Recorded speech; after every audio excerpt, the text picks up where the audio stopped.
हमारे साथ में आचार्य राघव जी महाराज हैं। ये मध्य प्रदेश से आए हैं। पहले भी आए थे। बहुत दिनों से बरसों से हमारा संपर्क संबंध बना हुआ है। आचार्य जी के बारे में बता देना आवश्यक है कि बहुत अच्छे कथावाचक हैं, ज्योतिष के बड़े मर्मज्ञ हैं। ये इनकी कथाओं में मैंने स्वयं देखा है, उनकी मिनिस्टर और सारे समय से लोग मध्य प्रदेश में वहाँ रहते हैं। कायाकल्प केंद्र में पहले भी आचार्य जी आए थे, करीब 22 दिन रहे थे यहाँ पर। तो इस बार भी 1 महीने के लिए आए हुए हैं। आचार्य जी की अपने चिकित्सी वैसे तो हर जगह उपलब्ध हैं लोग, लेकिन उनको यहाँ पर विश्वास है कायाकल्प केंद्र के में।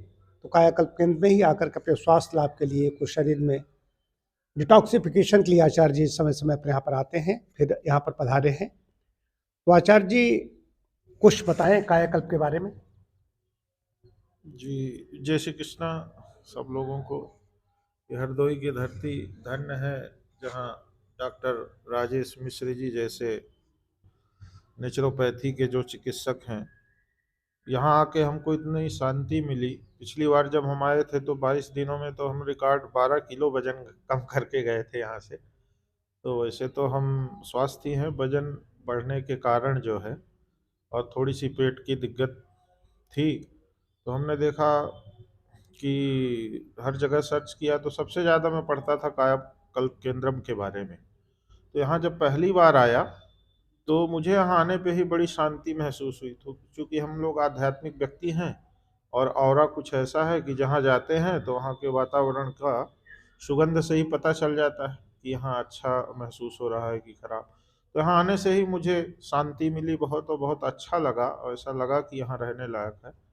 इसलिए आए तो 1 हफ्ते के लिए थे हम पिछली बार, लेकिन रुक गए फिर हम 22 दिन तक वो स्वास्थ्य लाभ लिए। अब पुनः आए हैं 1 महीने के हिसाब से उपचार करने। तो जो शांति यहाँ हमको मिली और जो आनंद आया यहाँ की पद्धति में, और जो यहाँ की दैनिक क्रियाएं हैं खासकर, उसमें बहुत आनंद आया। सुबह जैसे हवन करना, तो जैसे घर का जो हमारा रूटीन था यहाँ पे जारी है, चिकित्सा के साथ साथ वो भी हो रहा है और व्यवस्था। तो बहुत अच्छा लगा। हमें लगता है कि चिकित्सा जगत में ऐसी विधा तो बहुत सारी है। हमने कई जगह गए भी, प्रयागराज में भी देखा, महाराष्ट्र में थे अभी हम नागपुर में, वहाँ पर भी हमने प्राकृतिक चिकित्सकों से बात की, वहाँ का वातावरण देखा। लेकिन यहाँ जैसा सुविधा युक्त और जो आत्म को शांति देने वाला है शारीरिक, उसके साथ तो ही आध्यात्मिक जगत में उन्नति के लिए बहुत अच्छा लगा।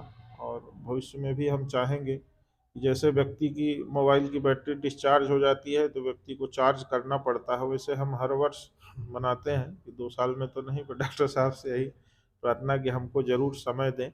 और काफ़ी दिन से हम प्रतीक्षारत से, बल्कि हमारे कुछ भक्त हंस रहे थे कि महाराज जी आपसे मिलने के लिए प्रतीक्षा करनी पड़ती है, आप इनकी प्रतीक्षा में बैठे हुए हैं अभी।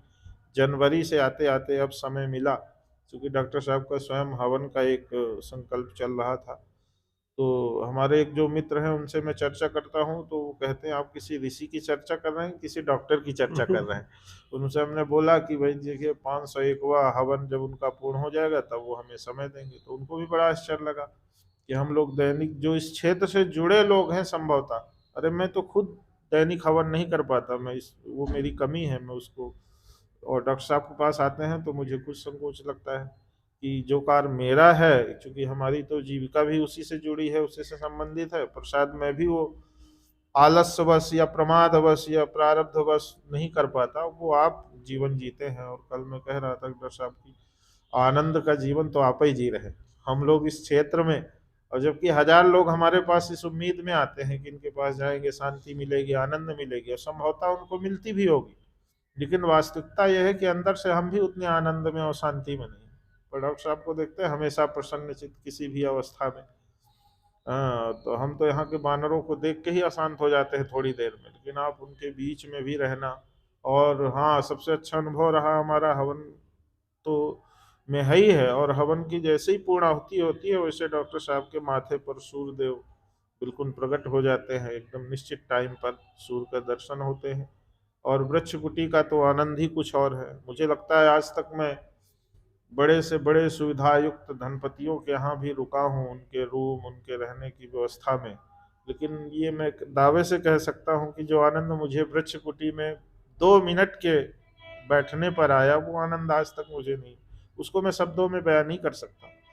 तो हमें लगता है कि देश से हर व्यक्ति को एक बार यहाँ आके सेवा ना ले, स्वास्थ्य व्यक्ति भी आए, लेकिन देखना जरूर चाहिए अपने आंखों से, तब आपको ज़्यादा भरोसा होगा।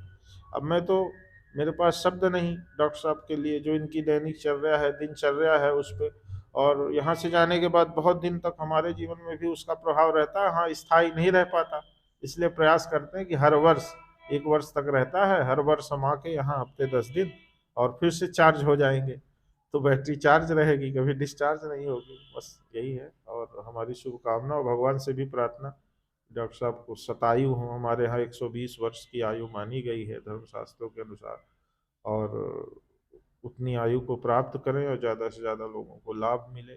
हमें तो मिल ही रहा, और हम भी इनके आगे हवन की प्रक्रिया को, जैसे कुछ विचारधाराएं ऐसी हैं जो हमें करनी चाहिए पर हमने इनसे सीखी है, मैं ये कह सकता हूँ।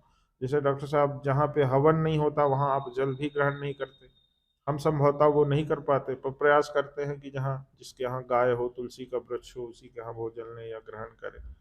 पर आपका जो विचार है, शास्त्रों के अनुसार अनुशीलन है, जो स्वाध्याय की प्रक्रिया है, ये सब बहुत अनुभूत करने वाली है, और मैं समझता हूँ कि उसे व्यक्ति आके देख कर ही समझ सकता है। शब्दों में ना मैं उसको बता सकता इतना ज़्यादा, और ना हम में व्यक्त करने की क्षमता है। तो बहुत अच्छा लगा यहाँ पर आके हमें। अभी 2 दिन के उपचार के बाद ही मुझे कल से ही बड़ी शांति मिली। हम रात्रि में हमको 2-4 बार उठना पड़ता था बाथरूम के लिए, लेकिन अब देखे कल 1 बार उठे हैं 2:20 पे, उसके बाद गहरी नींद सोए हैं। तो अच्छा लग रहा है आज 2 दिन के उपचार से ही, तो मुझे तो बहुत अच्छा लग रहा है हम पूर्ण स्वस्थ है, जो भी थोड़ी बहुत कमियाँ थी। ये आचार्य राघव जी महाराज, इनके पास शब्दों का भंडार है, बड़े अच्छे वक्ता हैं, प्रवक्ता हैं। घंटों एक आसन में बैठ जाते हैं तो अपने व्याख्यान उनके चलते रहते हैं, तो वो तो दिन भर बोलते रहेंगे, वीडियो बनता रहेगा। बहुत अच्छा लगा आचार्य जी ने जो कहा। आचार्य जी सत्यनिष्ठ व्यक्ति हैं। बचपन की उन्होंने एक हमें घटना बताई थी। जिस गुरुकुल में वृंदावन में पढ़ते थे, वहाँ पर कुछ बच्चे थे प्रिया, कुछ तंबाकू खा लेते थे, कुछ बच्चों ने खा ली होगी। वहाँ टार्च लगा के देखा जा रहा था, मुंह खोल खोल करके देखा जा रहा था। आचार्य जी ने कहा मैंने प्रिया नहीं खाई, कोई चीज़ मैंने नहीं खाई। तो उन्होंने कहा नहीं, मुँह खोल के दिखाओ। कहा मेरे जो वचन ही सत्य हैं, जब मैंने जो कह दिया है, मैं सत्यनिष्ठ हूँ, अब हमारी बात क्यों नहीं मान रहे हो? कहा मुँह खोल के दिखाओ। कहा नहीं दिखाएंगे। उन्होंने आश्रम छोड़ने के लिए कह दिया गया। 14 वर्ष की अवस्था में एक बालक किशोर वय की अवस्था में उस आश्रम को छोड़ करके रात के 12 बजे चला जाता है। ये आचार्य जी की विशेषता है। थोड़ा बहुत मैं जानता हूँ, लेकिन यहाँ भी कई लोगों को ज्योतिष के मामले में कई चीज़ें ऐसी बताई, जो आज 2 साल बाद, वर्ष बाद वापस आए हैं कायाकल्प में, तो लोग मिले, उन्होंने जैसा बताया था वैसा ही हुआ। बहुत बहुत धन्यवाद आचार्य जी।